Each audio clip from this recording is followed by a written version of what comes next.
Support for this podcast comes from the Central Valley Journalism Collaborative, connecting communities with the resources, infrastructure, and networks to ensure a vibrant local free press.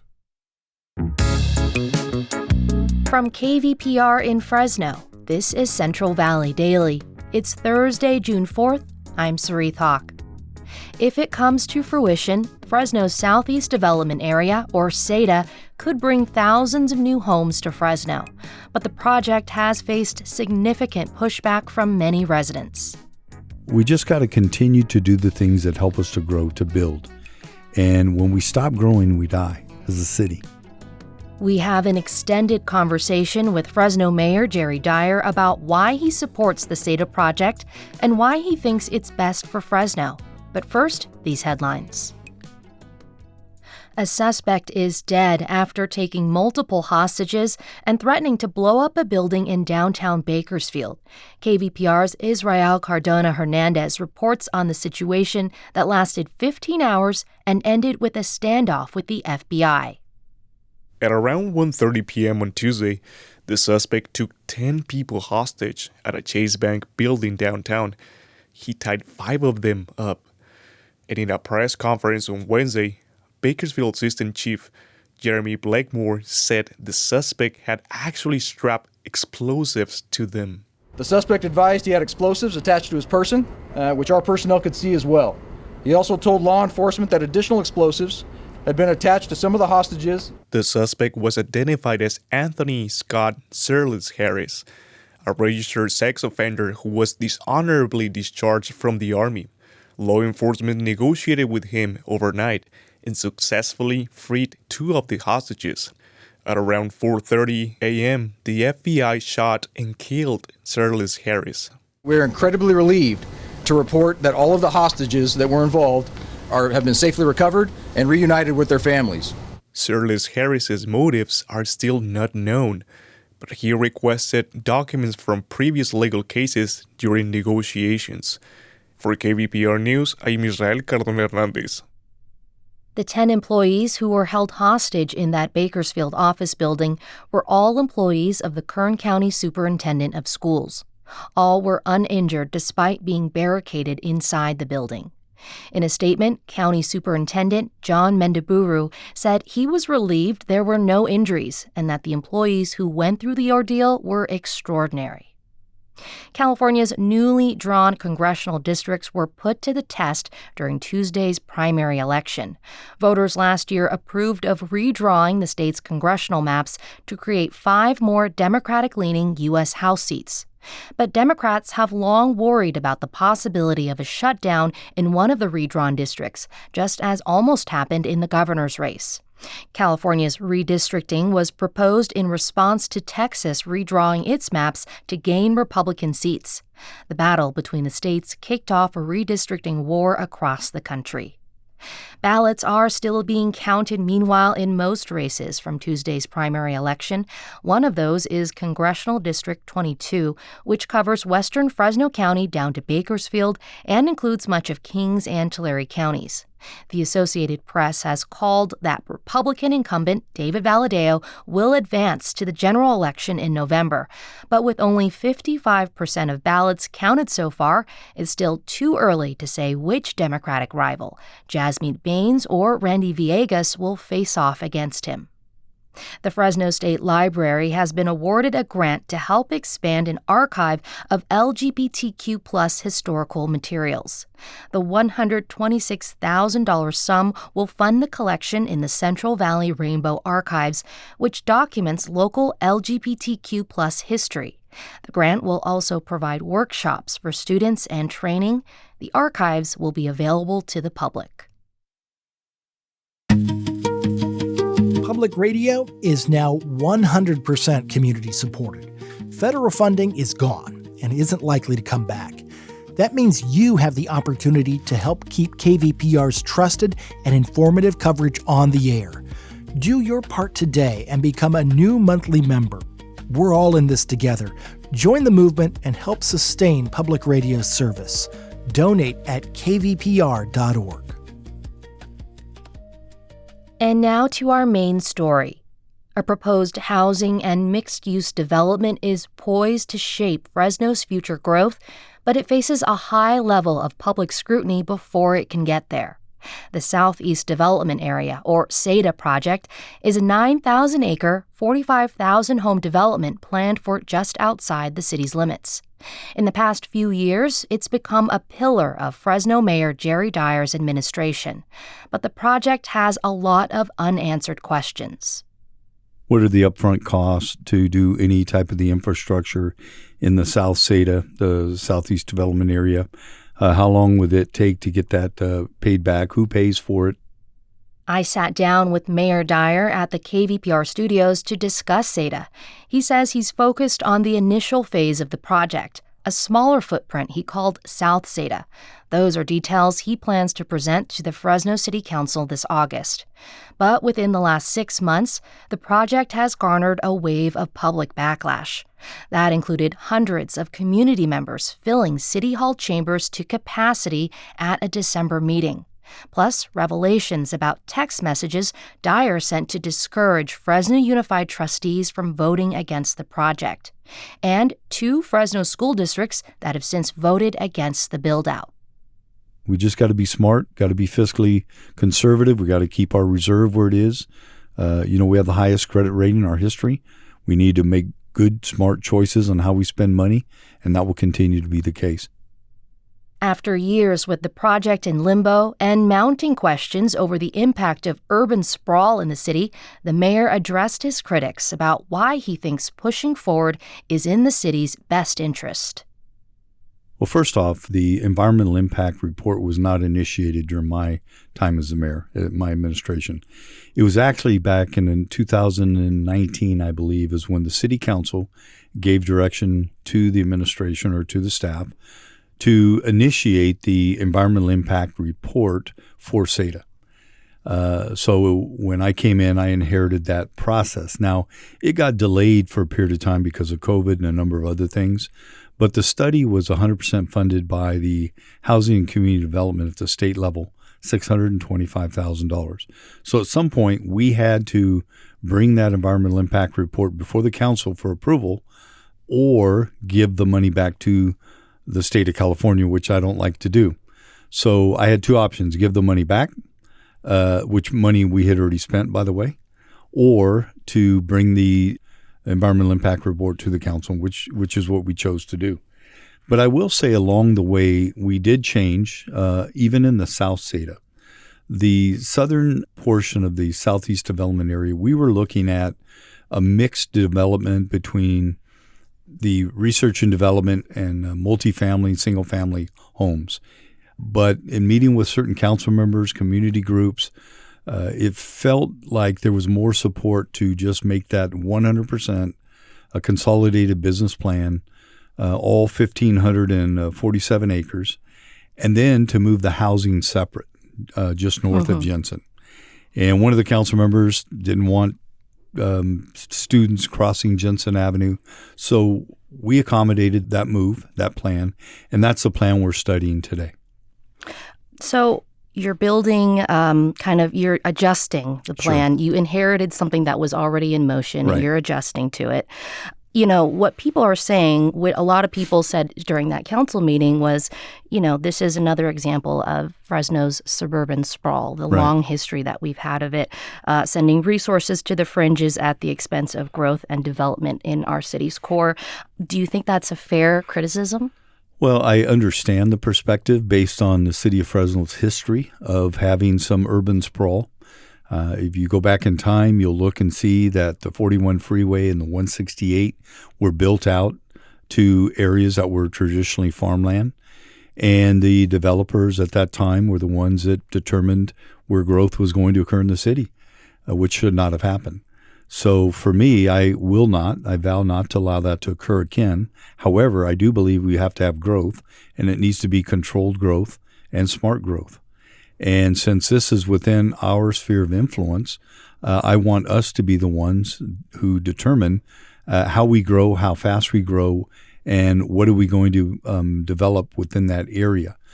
But I'll just say this. For example, on the research and development side, we are running out of land. in the city of Fresno for that. The state of California has about 7.5% suitable land available for that type of development. Visalia has 17% available. City of Fresno has just 5%. And so we have to have a plan going forward that will allow us to open up areas for this type of development. And if you look at our industrial development areas in the city of Fresno, whether it's Palm Bluffs is full, 99 over north of Bullard, full. The area over there by Palm Lakes has no freeway access.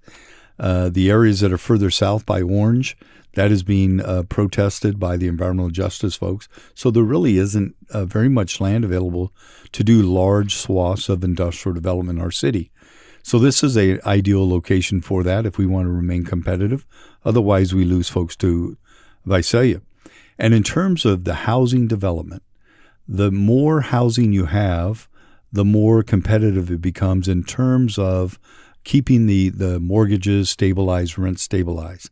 What's happened in the city of Fresno is that the demand for housing has exceeded our supply, which is why we've seen rents skyrocket and house mortgage cost skyrocket. And we've also seen an increased number of housing projects in Clovis as well as Madera. In fact, right now, Madera is slated to have some over 11,000 units built north of the river.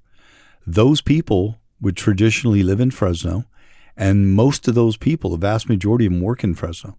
So the amount of vehicle miles traveled for them to get from Madera to Fresno is excessive. Creates congestion, creates emissions, pollutants. So what I'm trying to do is create a job center south of Jensen and nearby housing so people don't have to commute so far. So we have to remain competitive. And if we don't grow, we will die. And I am a firm belief, I think we've proven it, that you can't dictate where developers are going to build and you can't dictate where people are going to live. Whether Right. people want to own a home or rent a home, they want to live in downtown or they want to live on Blackstone or they want to live in other parts of the city. We have to give them a variety of options so that they don't move to Madera or Visalia or Kerman or Sanger. And that's what I'm trying to do. This project, SEDA as a whole, not just South SEDA, but SEDA Sure. as a whole, is looking at what we said earlier, 9,000 acres, and trying to build for 145,000 new residents. Is that fair to say?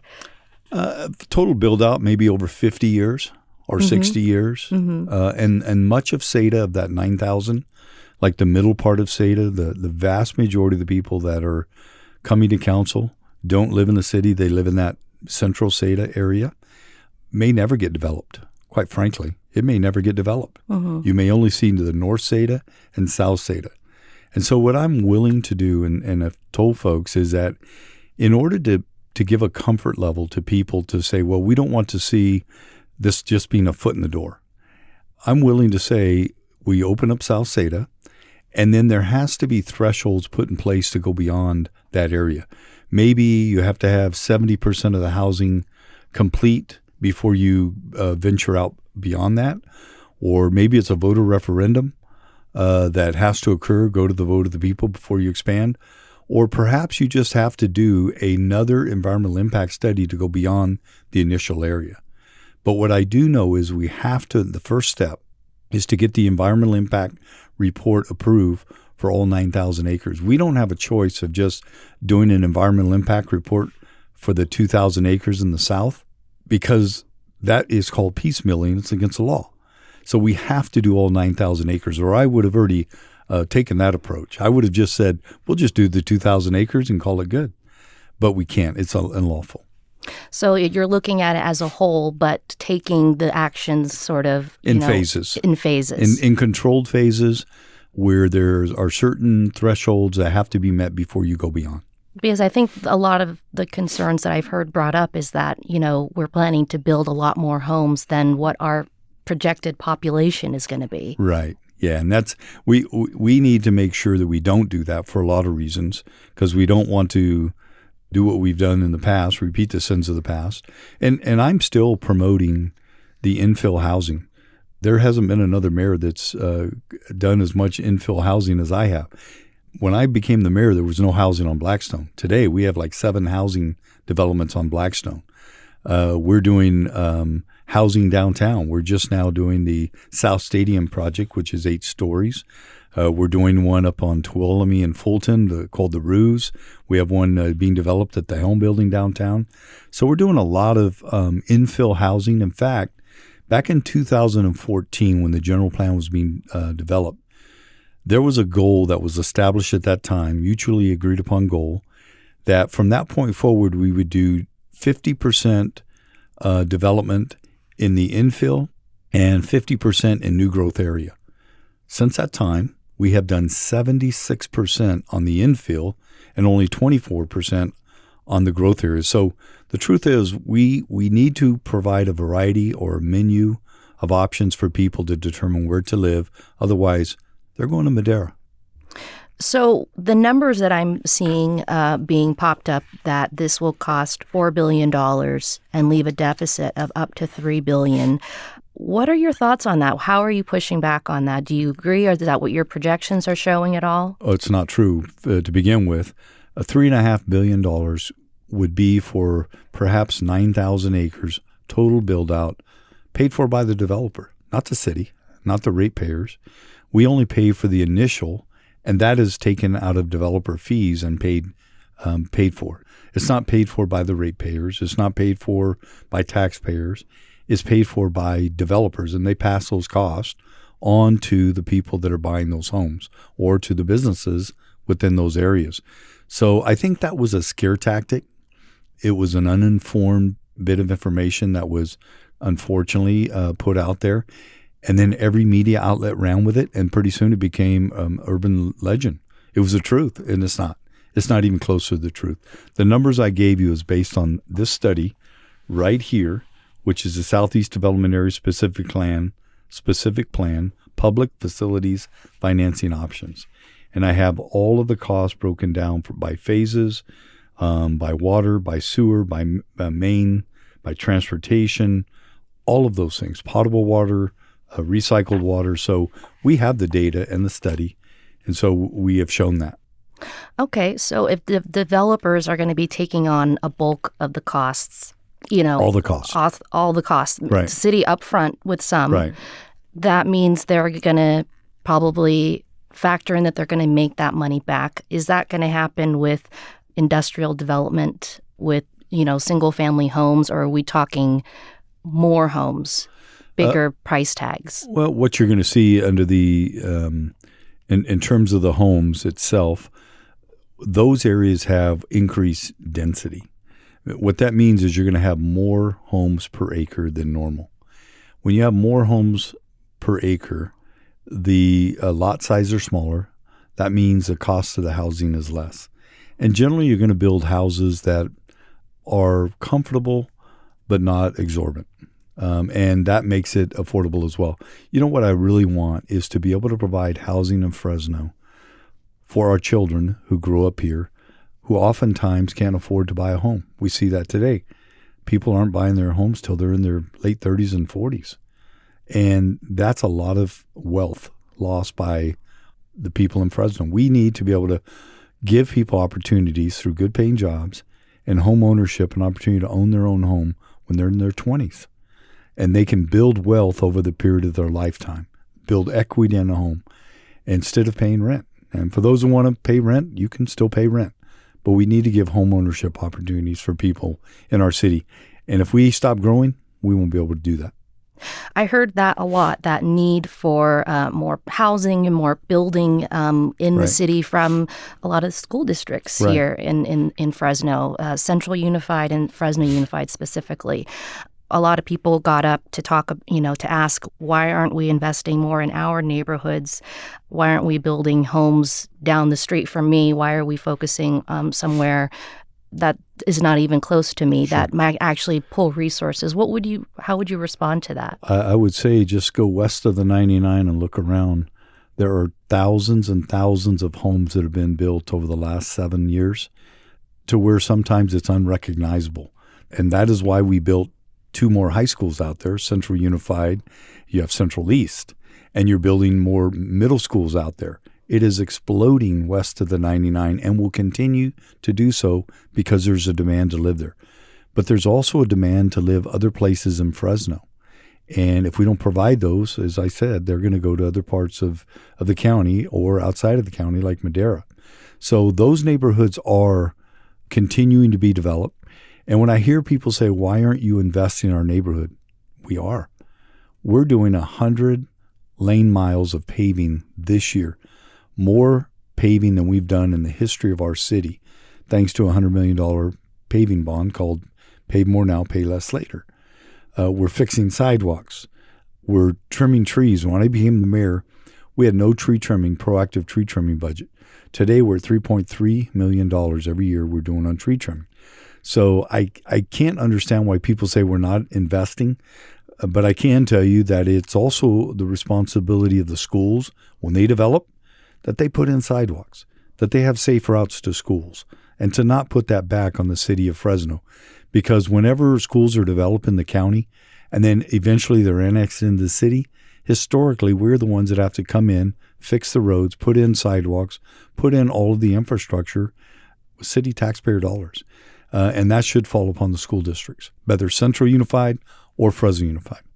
I'd like to talk a little bit more about school districts. Sure. And how SEDA might impact that. A lot of the project focuses, if we are going to be building out there in these decades to come, pouring a lot of resources that will drive people into Clovis Unified and Sanger Unified. How do you respond to that? Where does that leave places like Fresno Unified? Well, if you look today, 50% of all of Clovis Unified lives in the city of Fresno. That trend started a long time ago whenever they drew geographical boundaries for the Clovis Unified School District all the way north Fresno and to the west. And that's the way the school district boundaries have been developed and built. And so I will say this, if you look at Central Unified and you look at how many students are in Central Unified today, not one person in the Fresno Unified School District ever complained about us developing in Northwest Fresno and building 2 high schools out there that are not Fresno Unified. They're central. What is the difference between Central Unified being developed and Sanger Unified being developed? They're both into Fresno County. And you're saying that either way, it's schools. It's schools. It's Fresno County schools. And what I would say to folks in Fresno Unified, do a better job of educating students. We just got the recent test scores, and they were horrendous. The number of people that cannot read at grade level, the number of people that cannot do math. It is a sad state to see what's happening to our students. And then you look at Sanger Unified. Sanger Unified is leading the state in education test scores with reading and math. So I just say do a better job. And if you're a competitive school like Clovis, Sanger Unified, even Central to a degree, you're going to be able to attract and retain students. SEDA has not even gotten close to opening any part of it, and Fresno Unified has lost thousands of students. Why?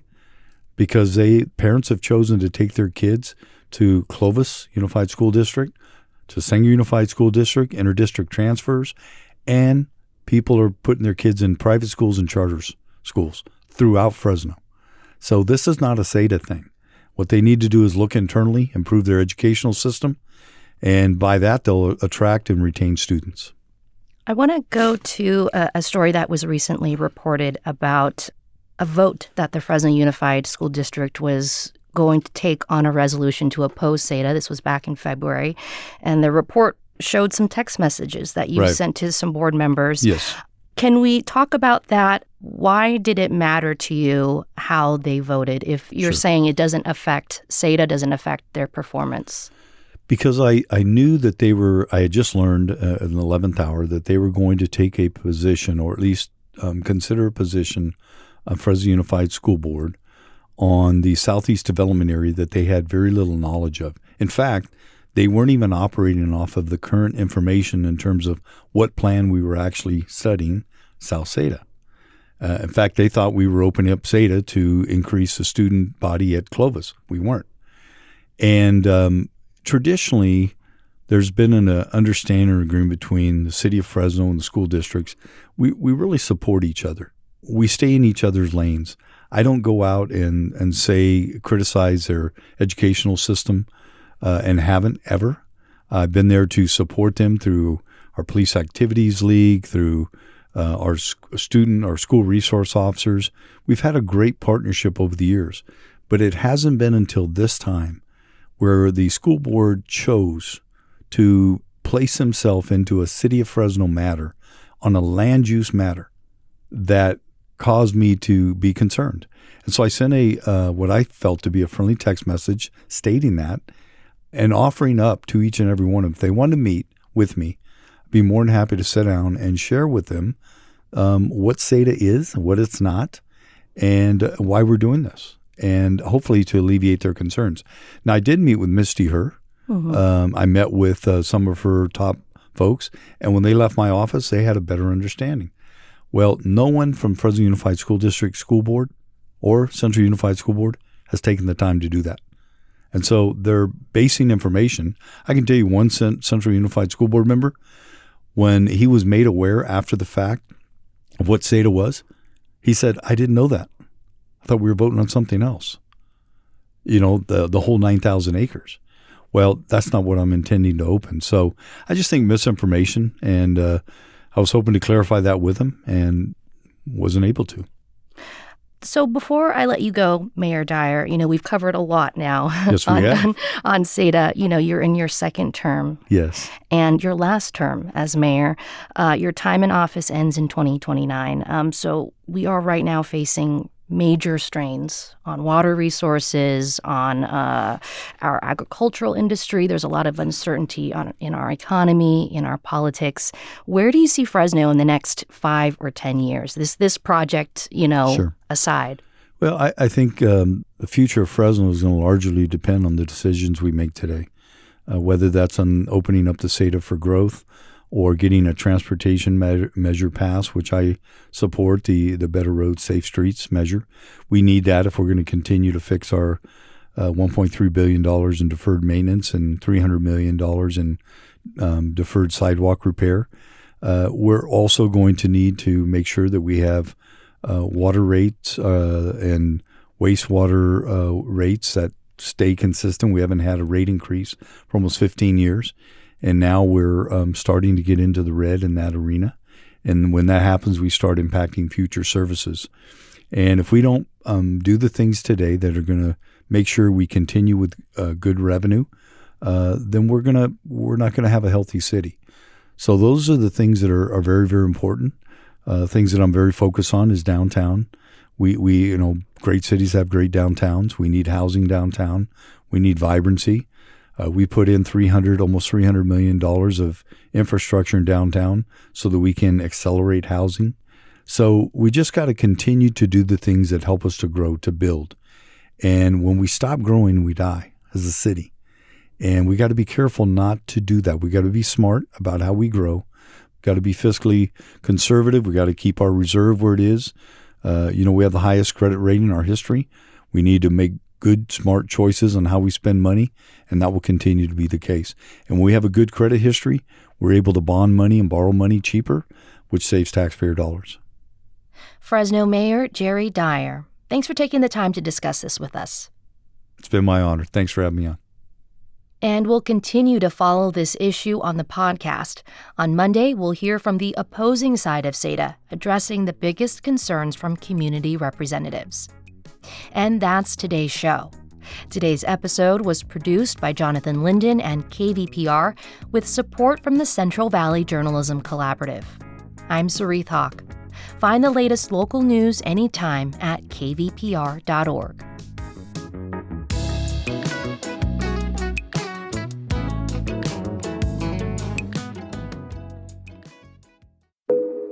Each story you hear on Planet Money starts with a question.